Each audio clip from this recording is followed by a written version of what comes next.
the hype that surrounds, first of all, these Olympic Games coming up in the summer. Any concern about Rio for you? You know, at this point, I feel really good. I feel super healthy. We're in the middle of season, so I'm getting in games every single weekend. Obviously, you have the side of the Zika virus, so that's definitely a concern of probably a lot of athletes. But I've been in constant communication or the whole national team has been in constant communication with the doctors from U.S. Soccer and the Olympic Committee as well. So I'm feeling pretty good, I would say. And we're joined by Alex Morgan here on Yahoo Sports Radio. You are already an Olympic gold medalist as well as the World Cup champion.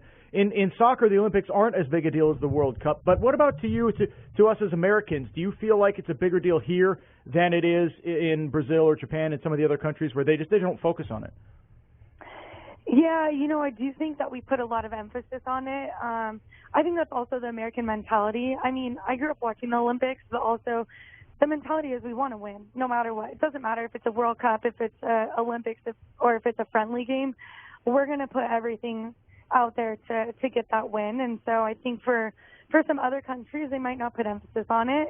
They might bring a younger team or maybe they just won't prepare as much and bring the teams in as often. But for us, it doesn't matter if it's a World Cup or Olympics. We're going full force to try and get the gold medal again. I mean, I'm as guilty as everyone else. We watch during the World Cup, maybe the Olympics, but the daily and weekly, we just don't keep up. And I have a daughter, and I'm in sports. Like, how do you think you guys can help move the needle for when it's not just the World Cup?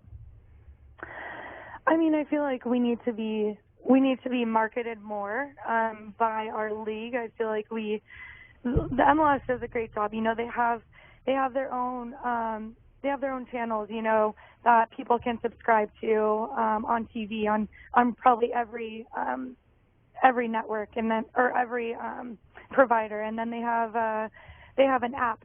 You know, we could definitely use an app that people could follow. We could do a better job of trying to get on TV a little more often than we do, because these are all the World Cup stars playing in the NWSL, you know. So I think just continuing to get not really get the word out, but just have the NWSL be marketed a little bit better.